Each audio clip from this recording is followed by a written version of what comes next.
If you're like us, you've probably seen references to something called Munchausen's by proxy and been curious, without really understanding what it is or how it may affect people. That's why we were excited to hear about the new podcast, Nobody Should Believe Me. The host, novelist Andrea Dunlop, takes an in-depth look at this subject. No one has ever done this before. She talks with people who have been affected by this condition. She even speaks with a perpetrator.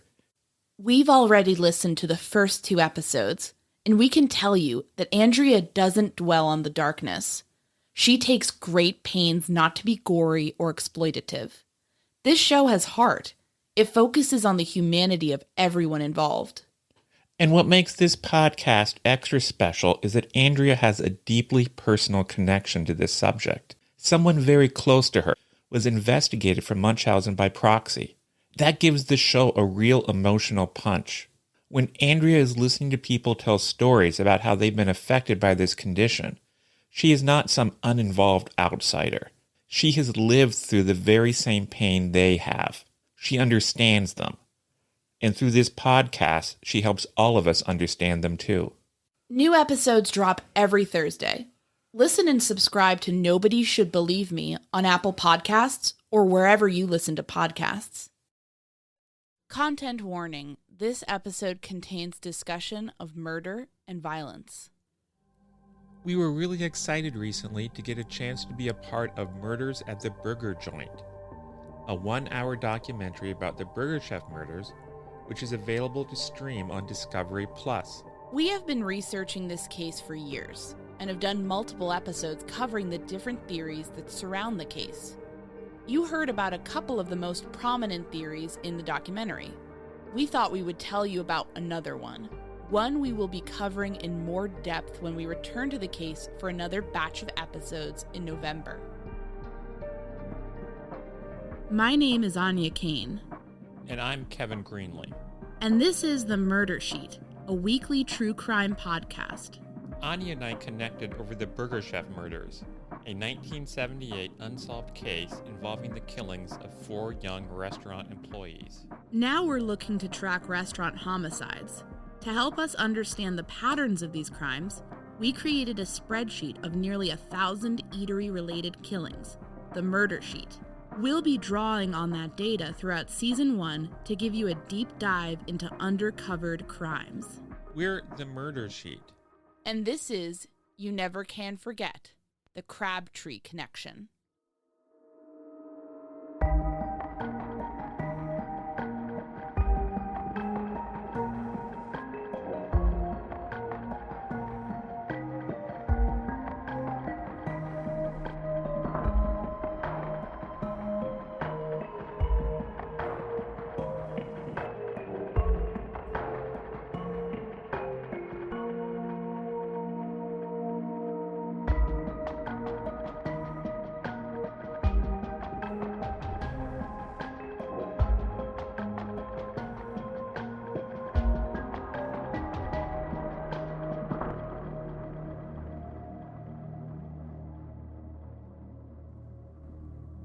One researcher who has long pondered a possible Crabtree family connection to the Burger Chef murders is Chris Davis. Chris hosted the 3C podcast, which devoted its first season to the case. Recently, we had a chance to talk to him about this theory. We started with the obvious question. So who were the Crabtrees? You know, you say the Crabtrees, and obviously there were the namesakes involved. Norma Crabtree was the matriarch of the family. Her husband, Clint, who had a very violent past of his own, but had seemed to kind of calm down by the time period we're focused on in the late 70s, early 80s. They had a son together, Daryl, very violent. You know, he was surrounded by all of this kind of drug culture and violence as he was growing up, you know, took to it seemingly very naturally. There were a lot of peripheral characters then around them, people that Daryl grew up with, Stephen Presley, different cousins that, you know, were kind of involved peripherally or hinted at being involved in different crimes that he was involved in. So if you look at, some of the crimes that Daryl is known to have committed, there's a whole slew of different names popping up. And for people that know Indianapolis, there was an area known as the Valley. And really the way it seems to me is that the Crabtrees became kind of the ones running that Valley area, and just kind of recruiting and moving their operation westward, until we know that it ultimately expanded into the Speedway area with involvement in, through local motels, the classic Motor Lodge and the American Inn, where they were arrested on multiple occasions for violence and drug possession and different types of drug charges. So that's the basics of who the Crabtree family was. It would take several episodes, I think, to go through all of their different misdeeds through the years. The Crabtree family was heavily involved in the drug trade. What kind of drugs were they involved in selling and moving? So, first, from some conversations I've had with people who knew the family a little bit, there almost wasn't a drug that Daryl wouldn't do. So when we're talking about overall access, anything from marijuana to speed to downers, but the big operation was having what it seemed like, single mothers, unfortunate females in most cases, down on their luck, young women, in need of a hand, in need of a buck, or maybe with their own addiction to feed, going to some local doctors who were pretty free with giving out prescriptions. And then what would happen was these women would get these prescriptions filled, take the pills to the Crabtrees. They would end up with quite a stockpile, and then they would sell them on the street for $20 per pill. Which again, talking back in the late 70s, early 80s, you get several hundred pills. You're talking thousands upon thousands of dollars. Obviously, not being taxed or anything. So they were able to buy weaponry. Norma Jean, was well dressed, nice in the jewelry. But again, at the same time, they were kind of smart about it in the fact that, and they rented out all these motel rooms to kind of operate out of and keep a lot of it out of the house. But at the same time, they stayed in a pretty modest house in the Valley, not raising a lot of, eyes about, where could money be coming from. So it for a time seemed very organized. You mentioned some of their heinous crimes and sort of what they were known for. And I just wonder if you could, speak a little bit more to the violence that they were known for and how that might compare against other entities and players that we've, that are associated with the Burger Chef. Yeah. So, even going all the way back to Daryl's dad, Clint Crabtree, when he was younger, in his 20s and 30s, arrested on multiple occasions, lots of armed robberies, vehicle robberies that would end up in shootouts with the police.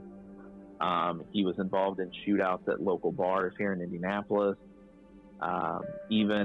There's even a song written about him being involved in a stabbing incident about at a local bar in the 60s. So, it kind of, you can go back as far as that. But again, in the time frame that we're talking about, Daryl was at one point linked to a crime known as the Hollinsburg murders. Those murders took place on February 14th, 1977 in Hollinsburg, Indiana.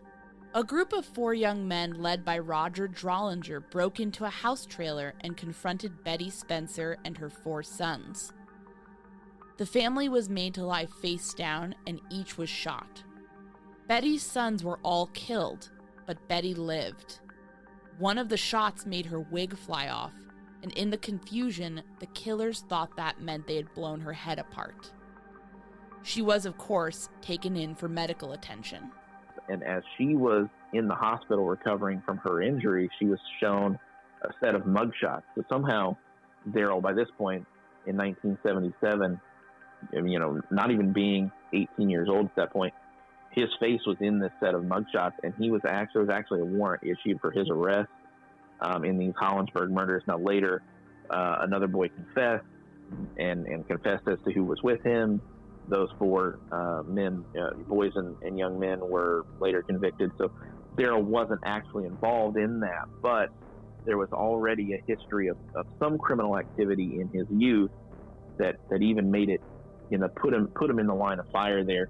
He goes on to be later in 1977 involved as a getaway driver in a robbery at a drugstore where the man who actually went in to rob the drugstore was shot and killed by police.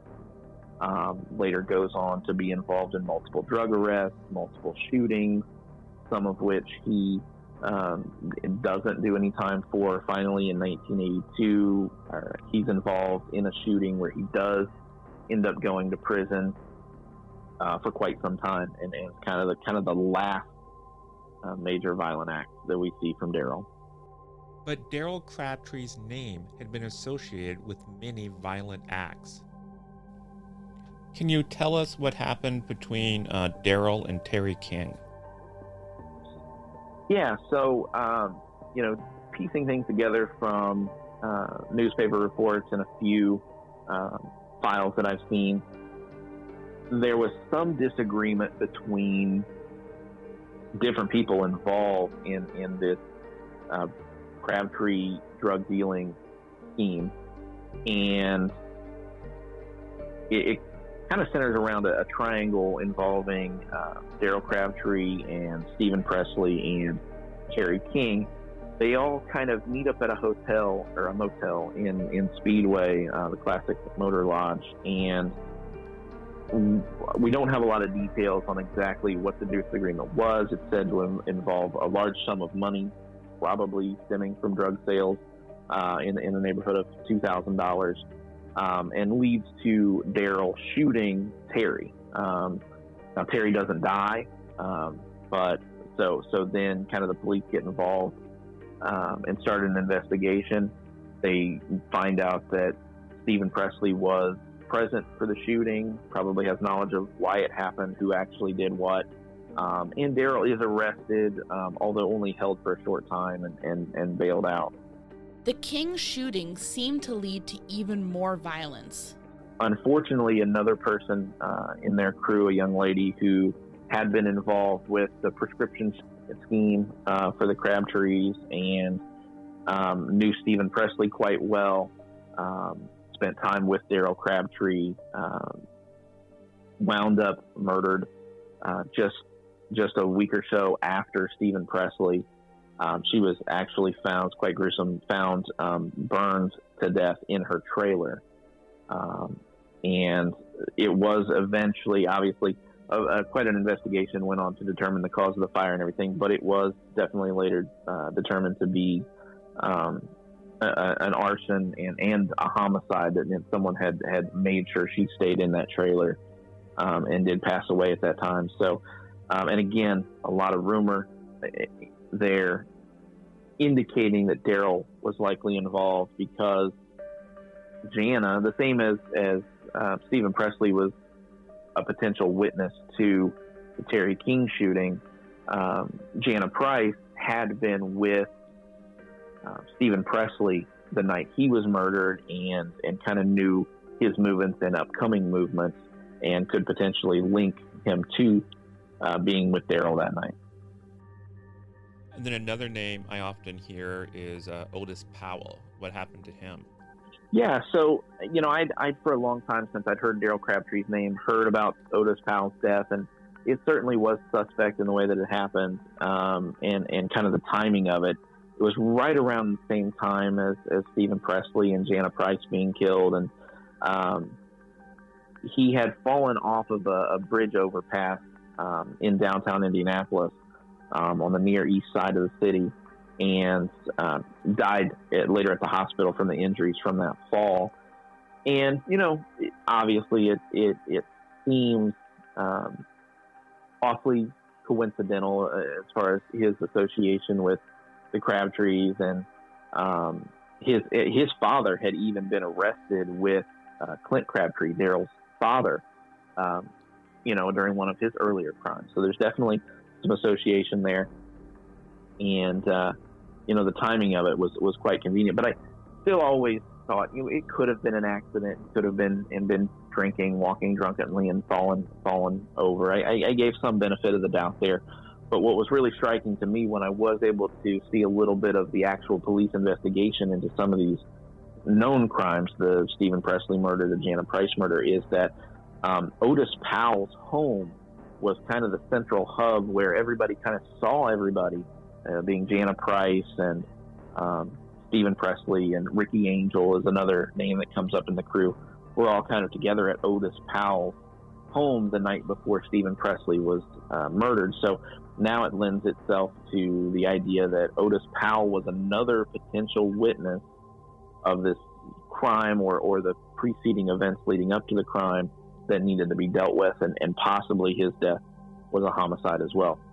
So, it's hard to say exactly why some of this happens. I think that you can make a pretty educated guess that Daryl decides he has to go into cleanup mode, although, again, he was never arrested or tried for any of the crimes I'm about to mention, but his name was definitely often linked. Just about 2 to 3 weeks after the Terry King shooting, Stephen Presley is found murdered in Johnson County in a lane across from a cemetery on Morgantown Road in Johnson County, a cemetery that conveniently is the final resting place of many members of Daryl's family, mostly from his mother's side of the family. And, a lot of people that police interview at the time, and even some reports in the newspaper indicate an involvement of Daryl and of people associated with his family as being involved in that and being kind of the last ones to be seen with Stephen Presley before he was found dead. It even indicates that Stephen Presley did have some upcoming meetings with Speedway Police, most likely to discuss what he saw at the Terry King shooting, which could give a potential motive for Daryl to be involved in his killing. Again, can't say for sure, but there's plenty of implication through the years that that's what happened. The murder of Stephen Presley in particular has always attracted attention from students of the Burger Chef case. As Chris mentioned, Presley was supposed to meet with Speedway Police. Some have speculated that meeting was not actually about the Terry King shooting, that instead Presley was going to talk with them about Burger Chef, that Presley was killed because he knew too much, and Crabtree wanted to keep him quiet. And it is certainly true that the details of Presley's death sound eerily familiar to anyone who knows about Burger Chef. Reading about his murder in the papers, it seems like there are some similarities between his murder and what happened to the victims at Burger Chef. Can you discuss that? Yeah, so, as I mentioned before, his body was found in Johnson County on a lane on Morgantown Road across from a cemetery that had connections to the Crabtree family, an area that I would expect them and Daryl to be familiar with. But in terms of the actual crime, much like is speculated with the Burger Chef kids, it's speculated that Stephen Presley was driven down there kind of against his will in the back of a van.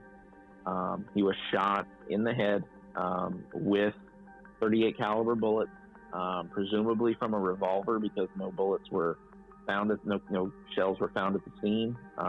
Although I think we've discussed the possibility that maybe he was potentially shot inside the van. So it could be that shells remained inside the van. But even at that, the similarities are still eerie.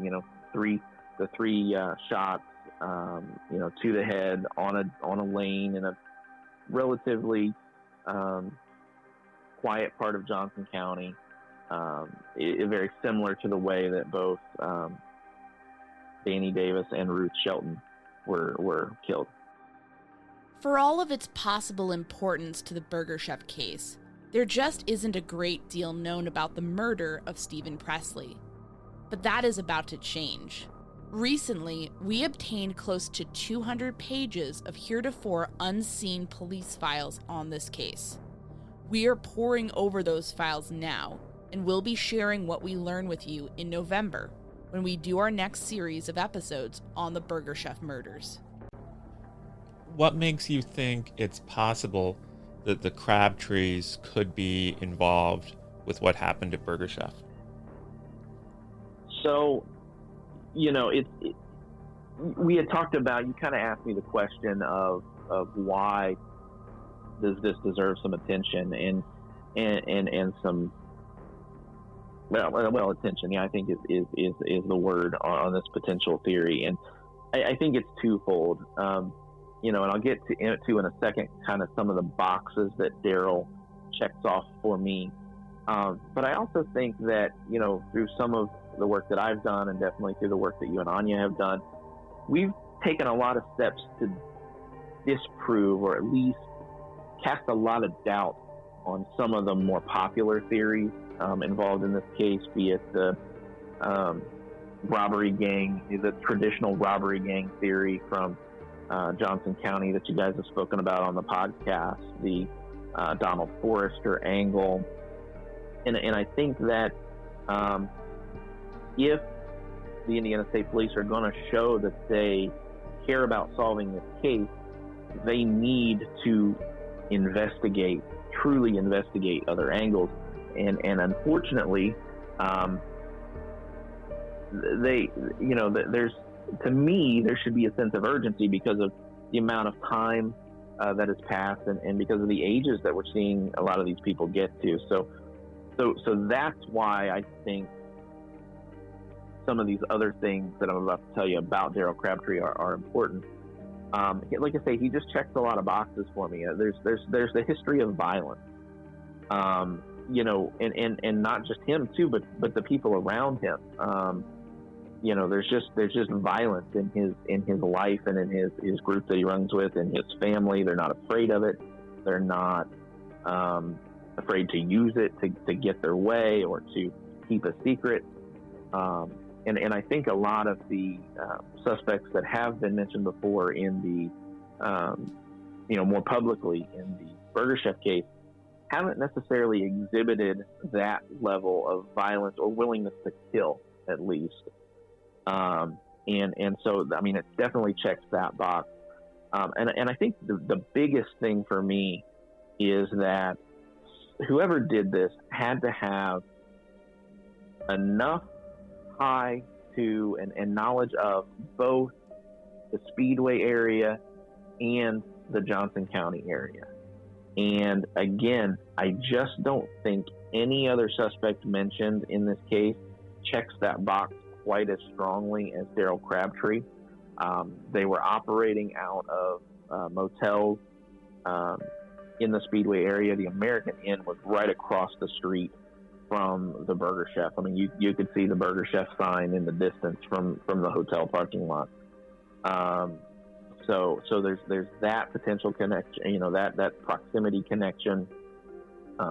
And they were operating out of another motel east, kind of on the eastern edge of Speedway, which would lend itself to him driving through the area or traveling through the area and having an idea of how to get around other parts of it, potentially leading to the hiding of Jane's car, for example, and kind of understanding how he might get away with that. And then there's the connections to Johnson County, and there's so many. Again, Daryl's mother was named Norma Cain Crabtree, but I've actually traced her family lineage back quite far, and a large portion of her family is buried in the cemetery on Morgantown Road in Johnson County, near where Stephen Presley's body was found, but had homes and even businesses all throughout Johnson County in the 50s, 60s, 70s.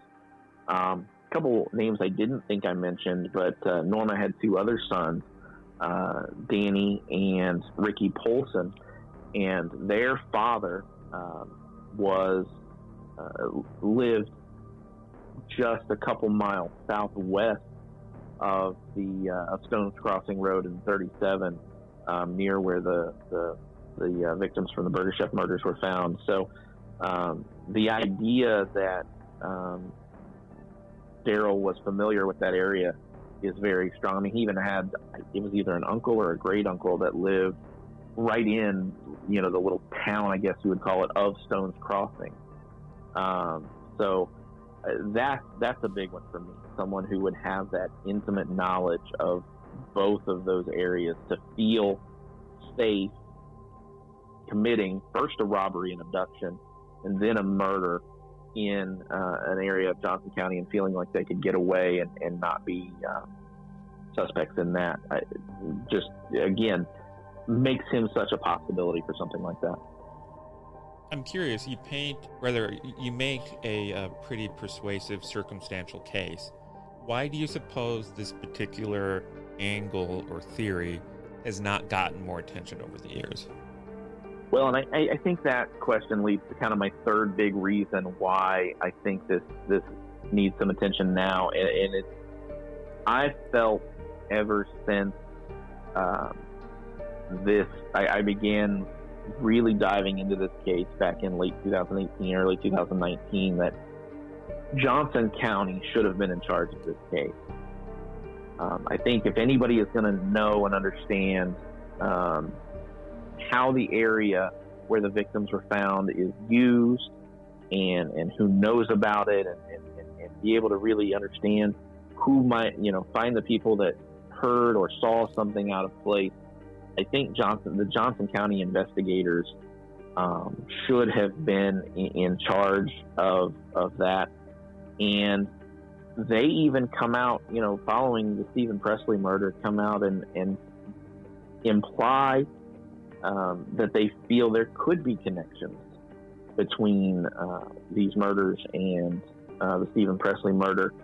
And I just feel like that angle was never given its due back then. And the fact that it came from the agency that I feel had the best opportunity to solve this case really gives it a lot of weight to me. I've seen it time and time again, small agencies being the ones that really crack the cases on some of the long-standing unsolved cases here in Indiana.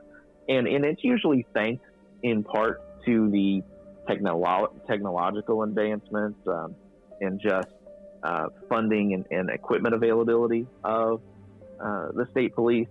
But at the end of the day, a lot of the boots on the ground investigation is carried out, and the most fruitful leads are found through those local investigators. And I think Johnson County should have been given that chance when they kind of hit on this angle in the early 80s.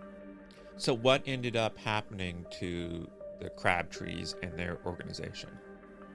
So, as I mentioned, in late 1981, Daryl was arrested following a shooting of a sort of drug deal gone wrong in the northern part of the city, and actually was arrested, convicted, sent to prison on that charge. During that time, he began selling drugs to inmates at the prison.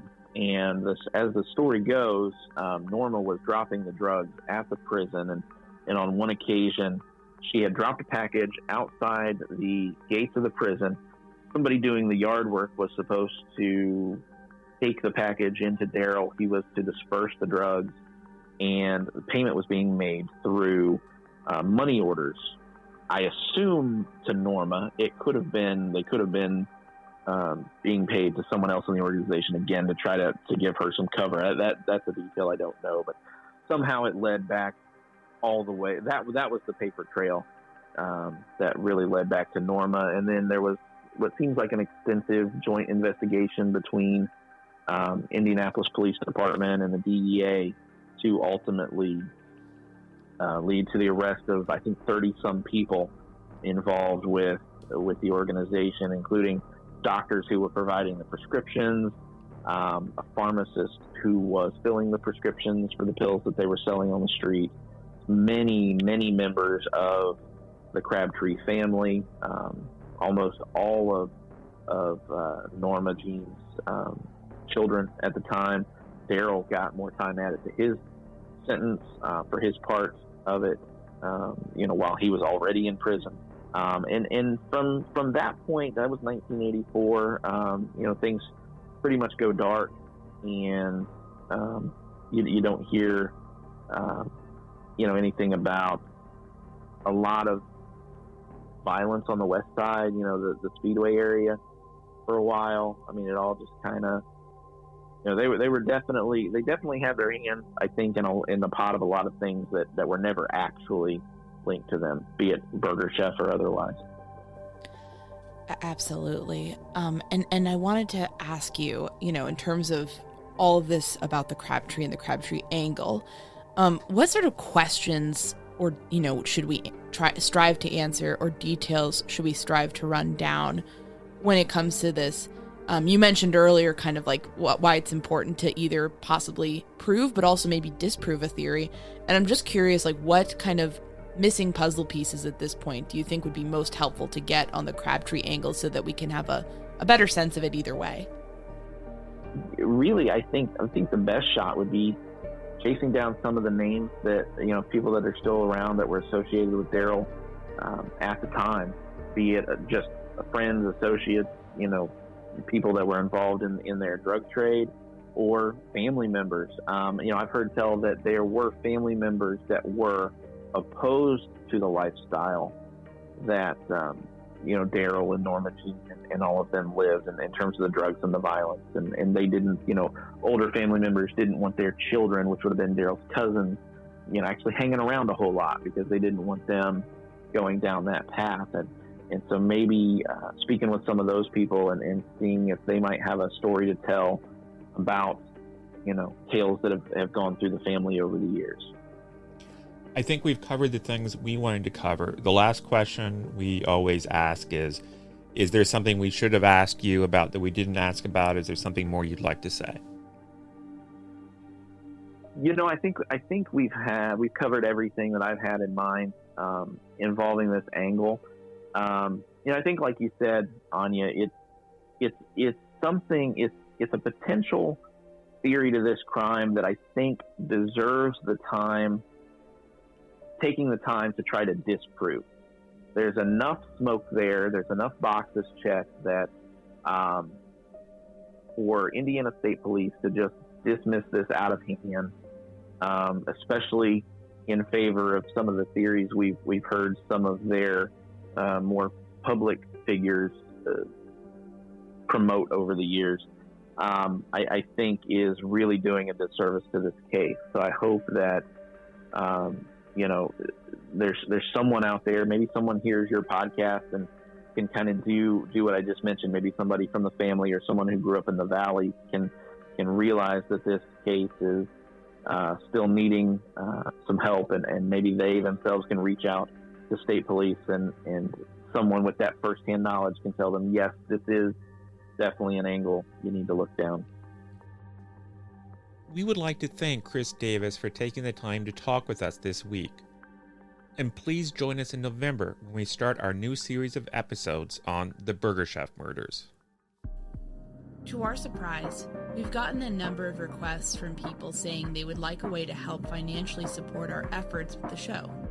So, if you are interested, we are relaunching a Patreon page, which you can find at www.patreon.com/murdersheet.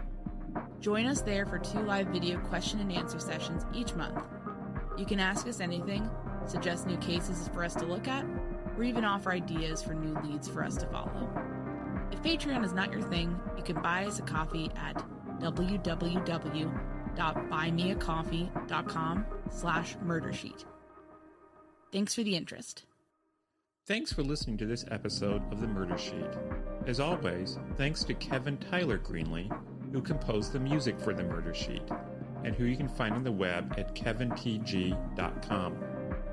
To keep up with the latest on The Murder Sheet, please make sure to follow us on Instagram and Twitter at Murder Sheet, and on Facebook at msheetpodcast, or by searching Murder Sheet. If you enjoy listening to The Murder Sheet, please leave us a 5-star review to help us gain more exposure. And send tips, suggestions, and feedback to murdersheet@gmail.com. Thanks so much for listening.